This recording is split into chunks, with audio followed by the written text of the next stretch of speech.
ஆனால் இங்கே அவர் மரணத்துக்கு காரணமாக பல யூகங்கள். பாக்கியராஜோட மரணம் இயற்கையானது. அவருக்கு வயசு இப்போ 73 வயசு. இன்றைக்கெலாம் 23 வயசுலேயே மாரடைப்பு வருது. அவரோட மரணத்தை தயவுசெய்து யூகத்தின் அடிப்படையில் நீங்கள் அசிங்கப்படுத்தாதீங்க.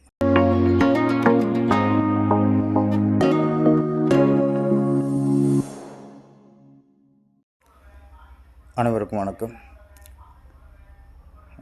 நம்ம இயக்குனர் பாக்கியராஜ் சார் இறந்த வேதனை, பெரும் வேதனை. அதை விட ஒரு வேதனை என்னென்னா, அவர் மரணத்தை இங்கே நிறைய பேர் ஆராய்ச்சி பண்ணி ஆராய்ந்து விமர்சனம் பண்ணுவது. பிரேத பரிசோதனையை விட இந்த மரணத்தை பரிசோதனை பண்ணுறது ரொம்ப ஒரு கேவலமான விஷயம். பாக்கியராஜோட மரணம் இயற்கையானது. அவருக்கு வயசு இப்போ 73 வயசு. இன்றைக்கெலாம் 23 வயசுலேயே மாரடைப்பு வருது. அவரும் மாரடைப்பில் தான் இறந்துருக்கிறாரு. இருந்தாலும் நம்மளை விட்டு போனது ரொம்ப துயரமான சம்பவம். ஆனால் இங்கே அவர் மரணத்துக்கு காரணமாக பல யூகங்கள், நிறைய சேனல்கள். அது ரொம்ப மனசுக்கு காயமாக இருக்குது. இது ஊடகங்களா இல்லை யூகங்களா? ஒரு ஊடகத்தில் அவர் தான் பையன் பெருசாக ஜெயிக்கலை, அந்த துக்கத்தில் இறந்துட்டார்னு ஒரு பக்கம். இன்னொரு ஊடகம் அவரோட பொண்ணு வாழ்க்கை சரியாக அமையல, அந்த கவலையிலே இறந்துட்டார், அந்த மன உளைச்சல் தான் அவர் மரணத்துக்கு காரணம். அப்படி ஒருத்தர்.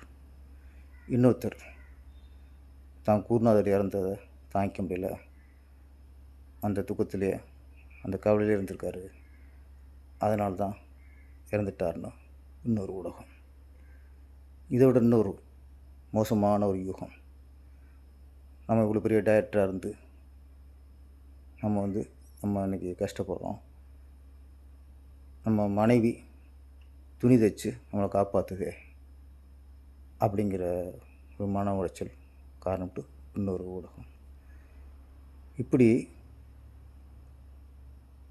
ஒவ்வொன்றும் ஒவ்வொரு யூகங்கள்.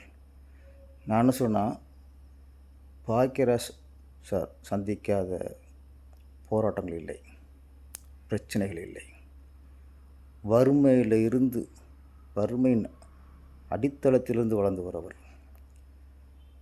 பிறகு திரையுலகிலேயே யாரும் தொட முடியாத உச்சத்தை தொட்டவர். பல உச்ச நட்சத்திரங்களுக்கு மேலாக புகழ் உச்சில் ஏறியவர்.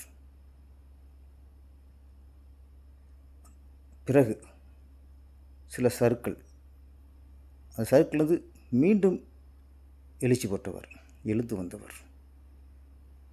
அப்புறம் இங்கே சினிமாவில் பல பிரச்சனைகள், எல்லாம் அவருக்கு சாதாரணம்.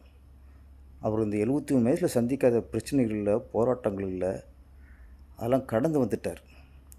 அவர் சின்ன சின்ன பிரச்சனைக்கெல்லாம் ஒரு மன உளைச்சலில் ஆளாகி அப்படிலாம் இல்லை. அப்படி இருந்தால் சமீபமாக எல்லோரும் பார்த்துருப்பிய எல்லா நிகழ்ச்சிகளிலும், எல்லா விழாக்களிலும், சிலருடைய இல்ல விழாக்களிலும் கலந்து கொள்வார்.